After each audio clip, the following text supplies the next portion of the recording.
Ahí está. Bueno, ahora. ¿Quieres activar la cámara?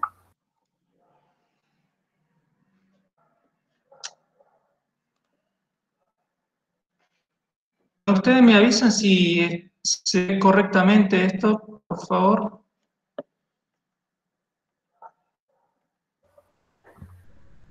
Sí. Bueno.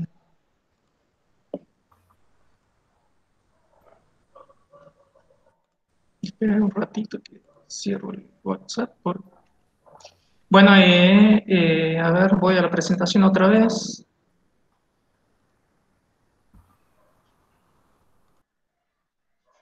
Sí, cualquier cosa, como no los veo, así que si, y no Ahora puedo sí, leer los Fabio, mensajes. está bien. Bueno, Buenas tardes a todos. buenísimo.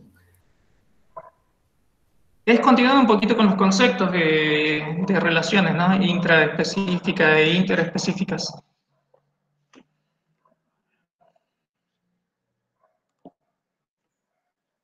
Sí, esto, bueno, esto ya lo abordaron un poquito ahí con la profe, ¿no? De qué se trata las interacciones, ¿no? Siempre vinculando lo que son los factores bióticos y abióticos, ¿no? Y de esa interrelación es que los organismos se van adaptando y van dando lugar a estos procesos evolutivos, ¿no? Y dando lugar a la generación de nuevas especies.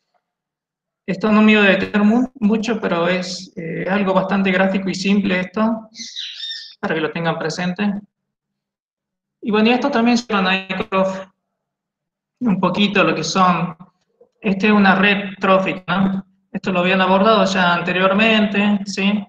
Donde están todas las cadenas tróficas interrelacionadas y los distintos niveles, ¿no? Tróficos de ese ecosistema.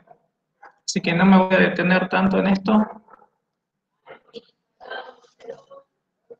Esto nos interesaría que ustedes lo vayan adoptando, este cuadro de interacción y efectos, y bueno, en la próxima diapositiva le presento el otro, van a ver, ¿no? Cómo es los tipos de interacción que hay y el efecto, cuál es el efecto que tenemos, ¿no? Si es una competencia, sí, van a ver ahí, están representadas, serían como dos organismos o dos especies, donde cuál sería el efecto en la competencia sería negativo. ¿Sí? En un tipo de interacción consumidor-recurso siempre es positivo para uno de los organismos y para el otro organismo o otra especie es negativa, ¿no? Y asimismo tenemos otro tipo de interacción que es detritívoro y detrito, también es positiva, y para el otro participante es neutra, en ese caso es cero. Y lo contrario a competencia tenemos lo que es mutualismo, que acá ya se ven beneficiados los dos organismos que están interviniendo. ¿Sí? Van a ver que abajo les coloqué ahí con un asterisco, cuando uno habla de consumidor-recurso, puede estar hablando de predador-presa, herbívoro-planta, parasitismo, hospedante, y bueno, y detrito, para el que no lo sabe, es el resultado de la descomposición de una masa sólida en partículas.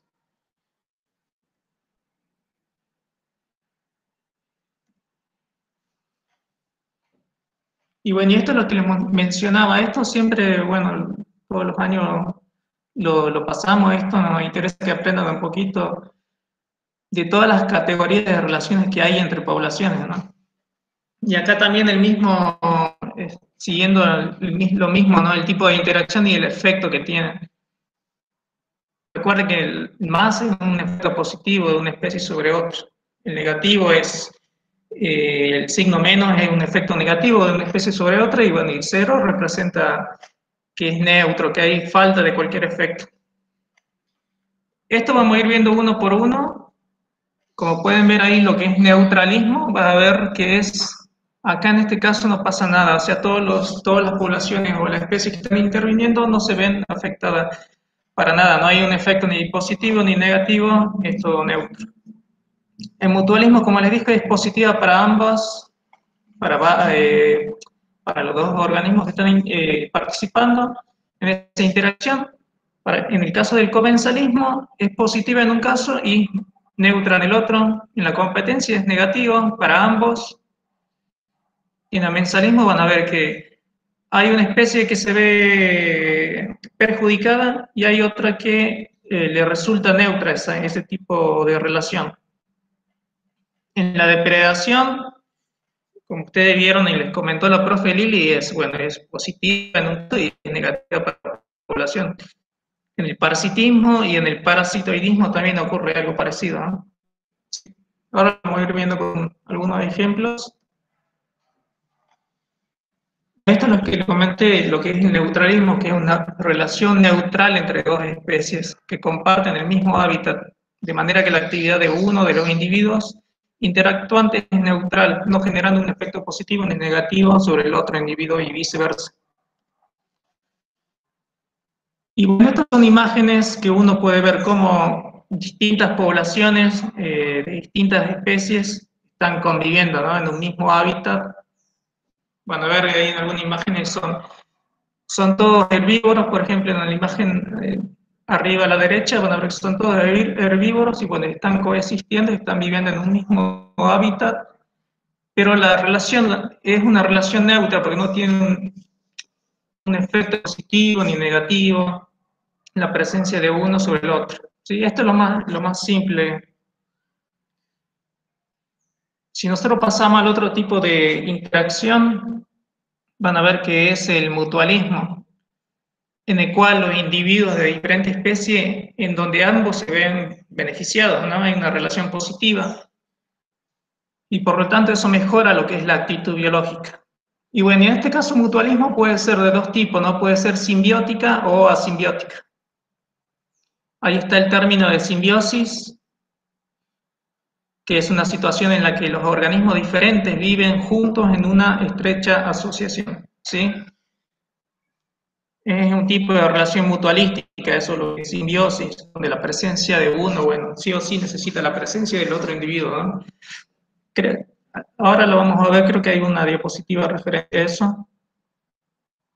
Y bueno, y si nos vamos al ejemplo, acá están viendo un mutualismo servicio-recurso.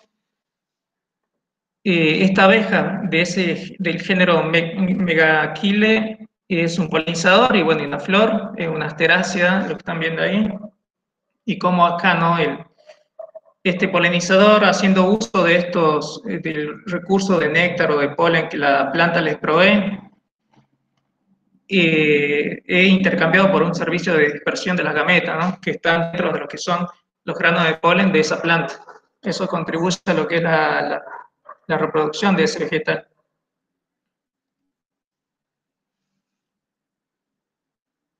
Y dentro de lo que es esto es otro ejemplo de lo que es una simbiosis. Esto es lo que ocurre, este es un ejemplo de simbiosis, mejor dicho, ocurre con micorrizas, ¿sí?, que se da entre lo que son hongos y, bueno, y raíces de algunos vegetales, de algunos árboles. Y esto es, como le digo, son una estrecha relación que existe en este caso entre estas especies, y justamente, ¿no?, que uno desaparezca, si uno desaparece, perjudica al otro, ¿no? Casos de simbiosis hay varios, ¿no? Así que esto lo pueden ver, seguro ya vieron algunos otros ejemplos ustedes, pero hay varios de estos ejemplos en los libros de ecología que les dejamos a disposición. Bueno, este era un ejemplo de endomicorrizas y ectomicorrizas. Y bueno, y este es otro ejemplo, ¿no? Este es un caso de mutualismo asimbiótico, como pueden ver ahí. Ese mamífero pequeño que se alimenta de trufas y constituye, bueno, las trufas que son cuerpos fructíferos subterráneos de ciertas micorrizas, y bueno, concentrando después las esporas en su excremento, eso contribuye justamente a la dispersión de estos seres vivos. Bueno, hay toda una relación mutualística acá positiva para ambos, ¿no? Van a ver, algunos, esos vegetales le ofrecen esas trufas del alimento y bueno, y ellos a la vez se ven favorecidos porque favorecen la dispersión, ¿no?, de esa especie.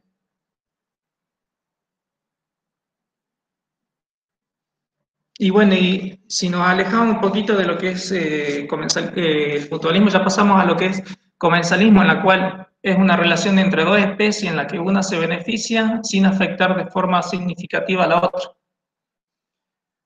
Es decir, que no resulta ni beneficiado ni perjudicado en este caso.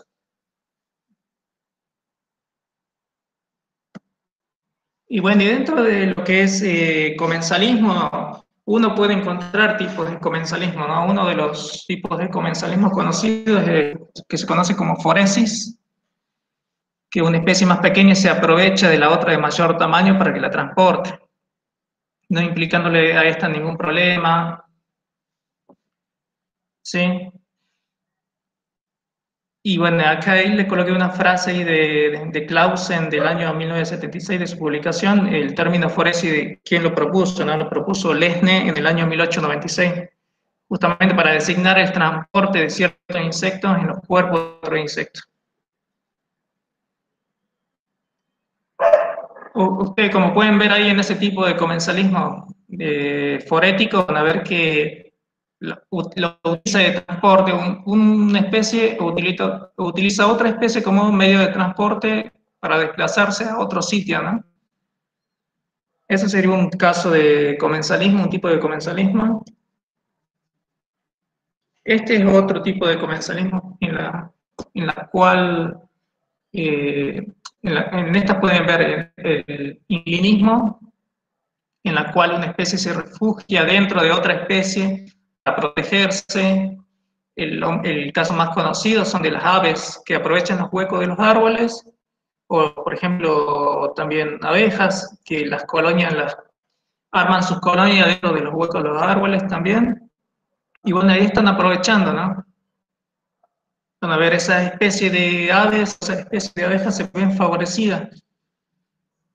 Aprovechan esos huecos, pero para la otra especie no le resulta ni perjudicial ni positivo que esté ahí. Al igual que están viendo ahí a la derecha una imagen de un árbol y una planta epífita, que la planta epífita utiliza de soporte justamente al árbol, donde crece ahí, ¿no? Está creciendo, encuentra el sustrato adecuado ahí para crecer, para desarrollarse encima de ese vegetal. Ese sería otro tipo de comensalismo. Y el tercer tipo de comensalismo que uno puede encontrar son el llamado gnosis o patocresia, y bueno, y que consiste en el aprovechamiento que realiza una especie de resto, excremento, esqueleto o cadáveres de otra especie con el fin de protegerse o de servirse de ellos como herramientas. Sí, bueno, están habiendo ahí algunos ejemplos, ahí van a ver unos ejemplo ahí de algunos cangrejos que utilizan restos de algunos caracoles, por ejemplo, para protegerse, o algunos coleópteros, por ejemplo, que utilizan excremento de otros animales justamente, que lo utilizan de alimento, ¿sí? Para sus larvas. Bueno, son ejemplos de relaciones que hay entre especies diferentes, donde algunas se ven favorecidas y a las otras les resulta justamente no es positiva ni negativa, ¿no? Y luego, pasando a otro tipo de interacciones, es la competencia. Sí, esto también ya lo comentó un poco la profe Lili acá, lo que es la competencia, la interacción biológica entre seres vivos, en la cual la actitud o adecuación biológica de uno es reducida a consecuencia de la presencia del otro. ¿Sí? Existe una limitación de la cantidad de por lo menos un recurso usado por ambos organismos o especies. Tal recurso puede ser alimento, agua, territorio o parejas. Y bueno, y la competencia, como la profe le mencionó, puede ser entre individuos de la misma especie, competencia intraespecífica, o entre individuos de diferentes especies. Ahí tenemos una competencia interespecífica. Y esto también, los tipos de competencias, ella lo mencionó también, ¿no? Competencia por interferencia, cuando un individuo interfiere directamente en la obtención de alimentos, supervivencia, reproducción de otros por medio de actos de agresión o de otro tipo, o cuando directamente impide su establecimiento en una porción del hábitat. Y la competencia por explotación, que esto ocurre de manera indirecta, cuando se compite por el consumo de un recurso limitado en común. Así, el uso del recurso por unos causa la escasez para otros. También se produce con la competencia por el espacio que deja sin espacio vital a uno de los competidores. Para que lo diferencien bien rápido lo que es interferencia y explotación, una es directa, ¿sí? Hay un acto de agresión en la competencia por interferencia. En cambio, la explotación es indirecta, que es algo que ocurre indirectamente. Ahora lo vemos con un ejemplo esto. Competencia entre machos de ciervo rojo durante la época de celo. Acá tenemos un caso de competencia por interferencia, ¿sí? Por ejemplo, anémonas del mar compitiendo por recursos en un territorio. Acá tenemos una competencia por explotación.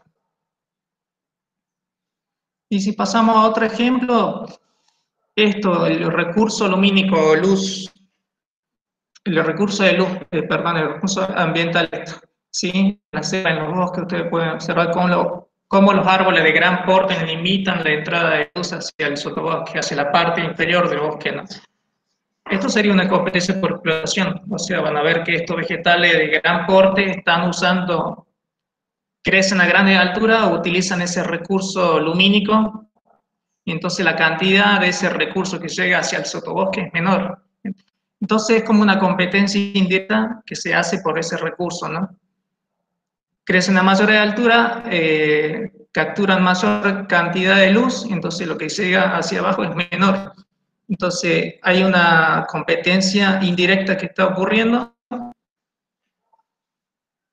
Este es otro ejemplo, ¿sí? Y bueno, y la competencia, esto habíamos dicho que la competencia puede ser a nivel intraespecífico como también a nivel interespecífico. No voy a detenerme mucho con esto porque esto ya sería muy reiterativo, ya lo vimos anteriormente. La intraespecífica es cuando ocurre entre miembros de una misma población, ¿no? Y esto ya lo vieron con la profe Lili también, ¿sí? Donde ocurre justamente cómo a medida que aumenta la densidad poblacional, cómo va eso influye negativamente, por ejemplo, en la masa corporal, en el incremento de biomasa de los individuos de esas poblaciones. Y bueno, el otro caso de competencia interespecífica entre individuos de diferentes especies.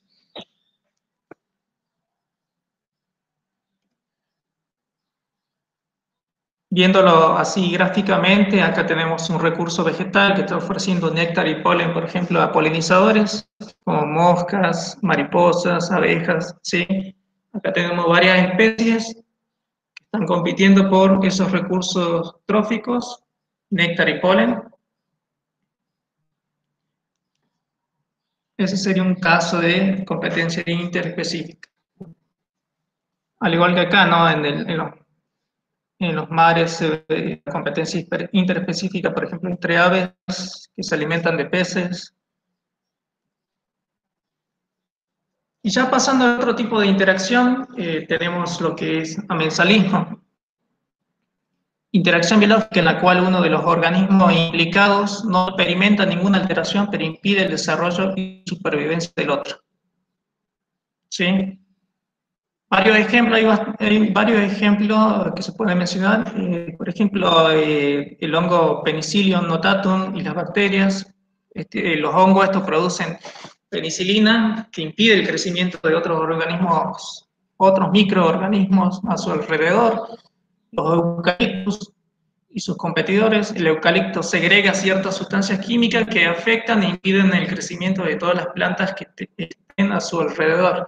¿Sí? Estas plantas se caracterizan porque emiten por las raíces sustancias químicas alelopáticas que impiden el crecimiento de otros vegetales. ¿Sí? Esas sustancias químicas alteran lo que son las condiciones del suelo e impiden el crecimiento de otros vegetales, que otros vegetales puedan caminar y puedan desarrollarse. Lo mismo ocurre, por ejemplo, con los pinos. Si ustedes ven las hojas aciculares de los pinos, cuando caen de los árboles, cuando caen de esos individuos hacia el suelo, evitan la germinación de otras plantas, justamente porque esas hojas aciculares tienden como a acidificar el suelo e impiden la germinación de semillas de otras plantas, ¿no? Y bueno, y otro ejemplo, los árboles de gran altura y dimensiones pueden ocasionar que no llegue suficientemente luz a los niveles inferiores, impiden, bueno, y perjudican de este modo el crecimiento de hierbas y de otras plantas cercanas al suelo. Bueno, son ejemplos de interacciones, de este tipo de interacción de amensalismo, ¿no? Esto es un bosque de eucalipto, por ejemplo, van a ver que no crecen muchos vegetales. Si uno observa un bosque de eucalipto, se encuentra con este panorama, ¿no? Hay ausencia de plantas herbáceas o arbustivas por efecto alelopático. Sí, esto uno lo puede, si nosotros tenemos acá al lado de lo que es la ruta 56, la que comunica, por ejemplo, La Viña con Palpalá. Bueno, si ustedes se mueven por esa ruta, son todas franjas forestales donde colocaron bosques de eucaliptos, justamente para proveer de madera a lo que es para proveer de madera a lo que es la fundición ahí en Altos Hornos Zapla.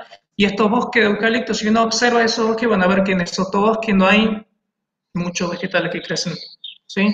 Si alguna vez va por esos lugares, fíjense eso, ese detalle, justamente por este efecto alelopático que tienen estas plantas, ¿no? Y bueno, y acá tenemos otro bosque de eucaliptos, también se observa, ¿no? Ausencia de plantas herbáceas o arbustivas. Bueno, y hay ejemplo de depredación y otro tipo de interacción. Acá ya entramos en el tipo de interacciones donde uno de las especies que están interviniendo se ven favorecidas y las otras se ven perjudicadas, ¿no? Sí, acá hay otro ejemplo también donde depredación del cocodrilo por parte del jaguar, ¿sí? Y parasitismo acá también acá hay una especie favorecida y hay otra especie que se encuentra perjudicada, ¿no? Dos organismos viven juntos y uno de ellos obtiene su alimento a expensas del otro. Esto puede derivar en alguna enfermedad.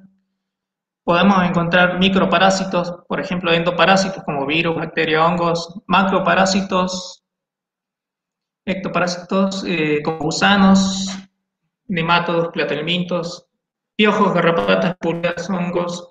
Bueno, este tema ahora en un momento eh, eh, Agustina, ayudante de la cátedra, le va a contar un poquito su trabajo de tesina. Ella está trabajando justamente con ectoparásitos de camélidos, así que ya le va a contar un poquito. Tiene una presentación ahí para mostrarles.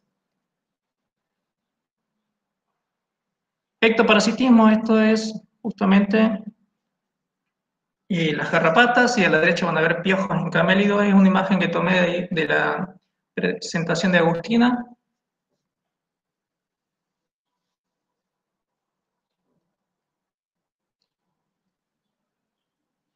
Y bueno, y este es un ejemplo de endoparasitismo, ¿no? A la izquierda, como pueden ver, un hemato del cerebro de un ciervo, ¿sí? Y todo el ciclo, desde el primer estadio hasta el estado infeccioso, justamente. Y bueno, usando intermediarios, ¿no? Por ejemplo, ahí en ese caso va a haber un caracol que actúa de intermediario. Y bueno, y a la derecha también hay otro ejemplo, ahí, pero ya en vegetales también, pero de endoparasitismo también. Esto se lo voy a dejar para que ustedes después lo lean o profundicen. Esto está en el Smith.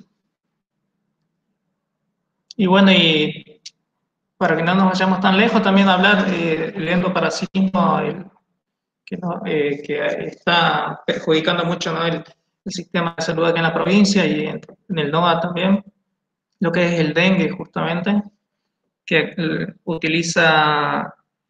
ese parásito utiliza de vector al mosquito, ¿no? A Aedes aegypti, justamente causando bastantes enfermedades, no solamente lo que es el dengue, también sino que permite,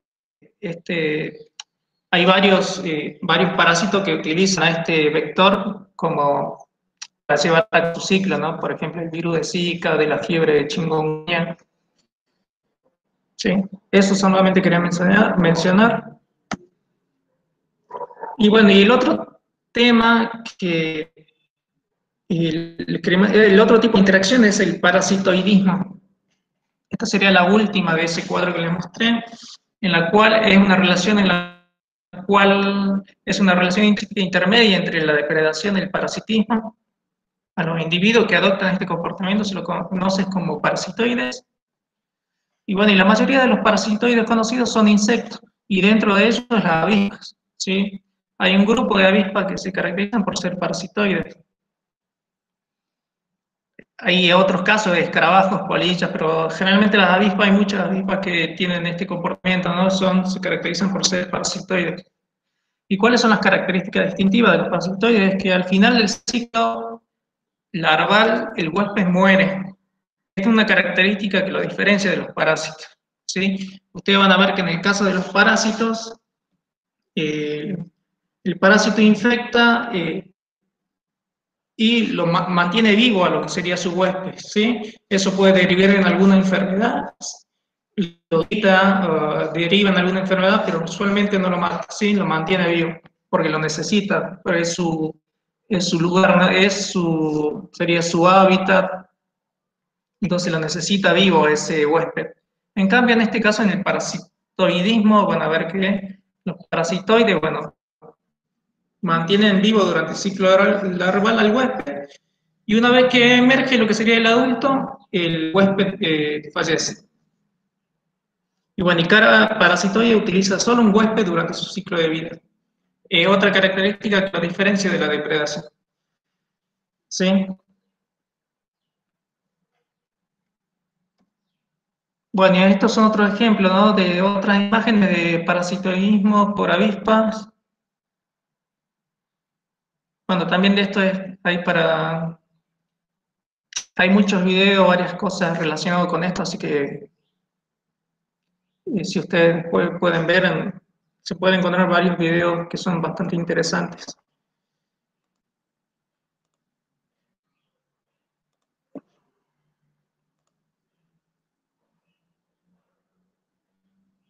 No sé si hay alguna pregunta respecto a esto, porque eso sería la presentación de lo que habló la profe Lili. Esto sería unos conceptos más relacionados a los que es tipo de interacciones. Y si no hay pregunta, le iba a pedir a Agustina si ella se anima a presentar lo que es los ectoparásitos.